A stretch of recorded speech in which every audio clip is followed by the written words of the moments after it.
What is up, Dish Gods fans? Max here. I'm here with my best friend, Little Bear, Little Bear here. sitting on the mic, and welcome to our very first installment of Dish Gods DLC. Now, what the fuck is this? You may be asking yourself. Well, there's just so much news. Way going too on. much. We live in a fast-paced world, and we can't possibly just jam all of that into an hour a week. So we thought every now and then something will happen that we just can't wait a week to talk about. So we wanted to drop some DLC for the older grandmas and grandpas that are out there listening. DLC stands for downloadable content. It's what video games do to rob their customers, but this is free, so fuck you guys, I guess. But thank you. But thank you. So yeah, we're going to do this every now and then. It's going to be very irregular, but yeah, we wanted to have another way to reach out to you guys other than our regularly scheduled programming. Yeah. Get a little more content out there. Yeah, just push our brand, and just you guys can't get enough, so you get 2 Dish Gods episodes this week. The first thing that we want to talk about is the hashtag dump Star Wars. The alt-right finally did it.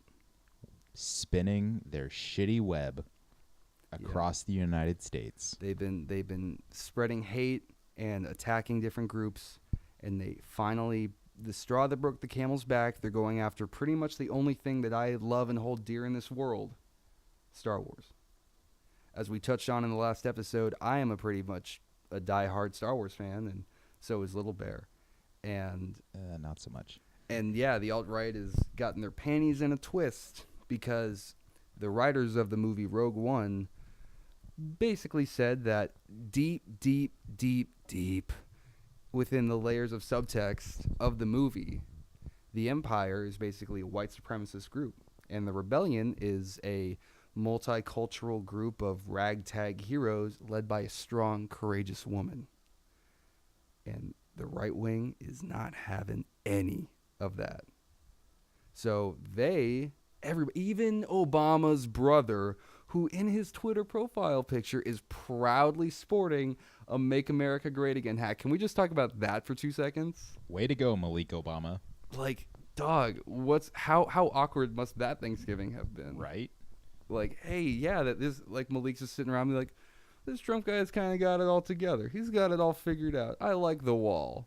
And Obama's just kind of drinking a little bit of scotch, looking away, shaking his head. Just holding his forehead, just shaking, just God damn it, Malik. Just telling his kids, like, don't listen to Uncle Malik. Just come over, just go to your rooms. I got to talk to him. He takes him up back and teaches him a thing or two about America and freedom. But yeah, so pretty much everybody in the right wing now is freaking out because they said that deep within the movie there were messages of what their vision for America is, which is multicultural, everybody's being accepted, women are in roles of leadership, yada yada, and everybody in the right wing is just losing their minds. It's too much for them to handle that fucking Star Wars, which has had 2 female leads and a multicultural cast for the last 2 movies, would have a message like this. Who would have thunk? Two movies. Yeah. They've been having like a multicultural cast since like the beginning. Well, yeah, but I mean, The Force Awakens was like J.J. Abrams stated. KK Schmabrams. He stated very strongly that he made an intentional decision to include multicultural people on his team, not necessarily even, but more so behind the camera. He wanted more writers from different racial backgrounds and things like that, which was different from from Hollywood in, the 70s and kind of like the 2000s era. But I mean, good for them. They're offering more opportunities to people, but the right wing thinks it's some liberal anti-American agenda, and it's like, hey, it's a science fiction movie, and they hold a popular opinion about the leader of the free world that majority of Americans agree about. So let's just like all calm down for 5 fucking seconds. I don't think we need to, like, what the fuck does it mean to dump Star Wars 2? Because the movie hasn't even come out yet. Right. I think it means the boycott was the word they're looking for. But right? They just couldn't. I think Malik Obama probably started it. I think he did. And he was too enraged. He was all in a tizzy, and he couldn't think of the correct word. Here's my what I gotta say. My little bear's 2 cents about the whole thing. Using a movie like this to push your political agenda, and I totally understand what they're saying, and I do agree. Trump is an asshole. He's a piece of shit, as is the vice president, or president-elect and vice president-elect, I should say. Absolutely. Both total pieces of garbage. But for the writers of Star Wars to use their movie as a platform to say that the Rebel Alliance is a multicultural, we're fighting in the what is it? Empire. Thank you. The Empire is a white supremacist group. It's like, are you kidding me right now? Yeah, like, let's just have a nice sci-fi movie. yeah, right? it's sci-fi. This is supposed to be fiction. This is supposed to be where I'm supposed to get away from the world, get away from real life. I don't want to think about the alt-right or social justice warriors or whatever. I came here to see some AT-ATs and some fucking whatever else, some Wookiee screaming, laser shooting, everything else, some Sith Lords.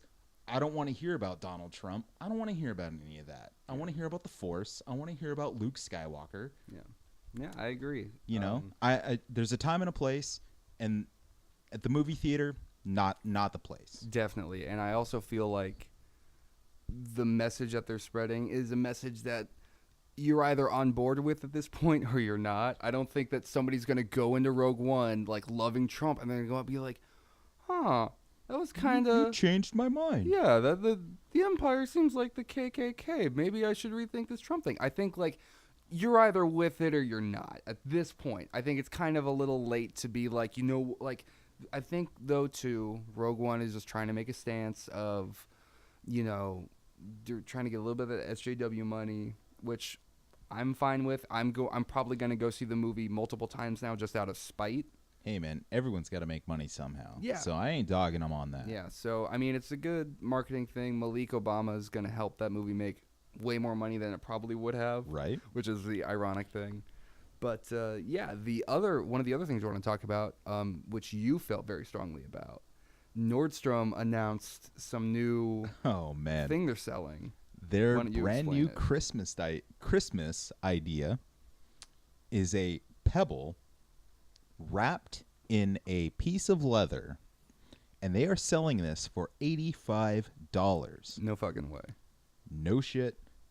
It's nothing but go in your backyard, find a stone, polish it up with like a piece of sandpaper, make it look pretty, and wrap it in a piece of leather and sell it for $85. And I wish we could pull it up right now, but the caption that they put on for selling this thing is unbelievable. Well, why don't you talk and I'll try to pull it up right now. Okay, it's pretty much, it's kind of like the whole pet rock thing back in the 70s. It's like they're trying to bring that back, or like the people that were marketing at Nordstrom's just got really fucking lazy. And they're like, you know what? We've been doing this for like 60 years now, and we can't think of anything else to sell for Christmas. How about a rock? And they're wrapped in leather. They're like, dude, perfect, sold, got it. So pretty much it says, and especially for Christmas too, that seems like a pretty egregious Christmas gift. Even in Charlie Brown, the kid, they're like, oh, what'd you get? He's like, I got a rock. Like, are you serious? Nobody wants to get a rock for Christmas. I mean, yeah, you could say like diamonds and, topaz or whatever. Those are all stones too. Yeah. But they're not pebbles wrapped in fucking No, cow yeah, flesh. exactly. Thank you. Yeah, well, I'm looking through their Twitter and I cannot find the pebbles, so we'll try to dig it up and we'll talk about it on the next episode. They essentially say that, it could be a talking piece or a paperweight or anything else. It's like, welcome to Christmas dinner. Would you like to look at this thing that I wasted $85 on? Yeah, I could go in my backyard and pick up a rock and use it as a paperweight and not spend $85. Fuck you, Nordstrom's. Yeah. Fuck you. Yeah, fuck you. And we have another fuck you to share. Yeah. Big one. Big one. Even Big bigger one. than Nordstrom's. Big beef we got right now. And this might actually, do you want to call out the director by name on this one? I mean, everybody knows he's attached, so we might as well.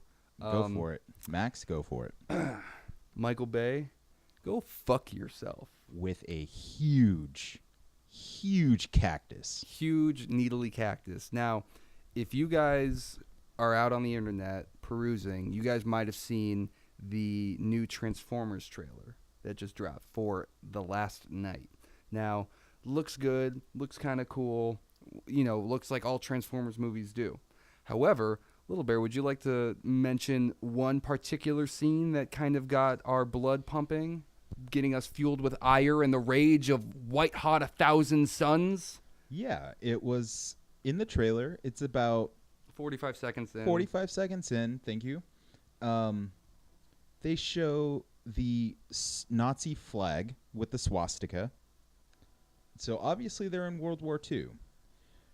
A while back, Max and I had a conversation about what if the Transformers came to Earth during an earlier time in human history, and they happened to see Nazis first instead of coming to America or seeing anybody else, so that when they downloaded information about humanity, they learned about the Nazis first.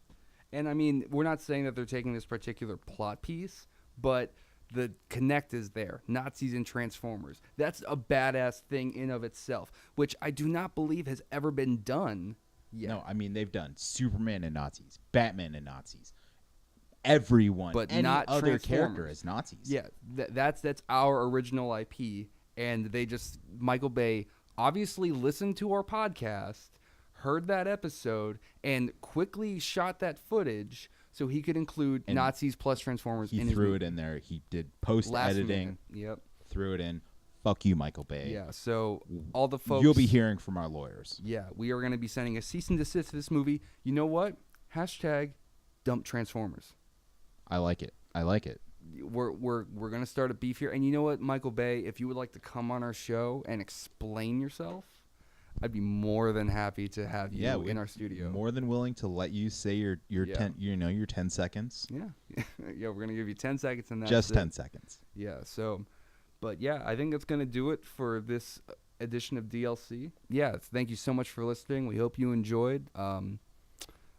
We're not sure when the next one's going to be out, but that's what makes it so exciting. Yeah, anytime there's any, like Max said, it's that information that just can't wait, like this. Transformers, Nordstrom's, we're here. We're going to cover it. Yep. Live coverage. So we'll see you guys back on Wednesday for another full episode of Dish Gods. We got a lot of great stuff going on, but we hope everybody's having a great holiday season, and we'll talk to you next week. Thank you so much. Peace out.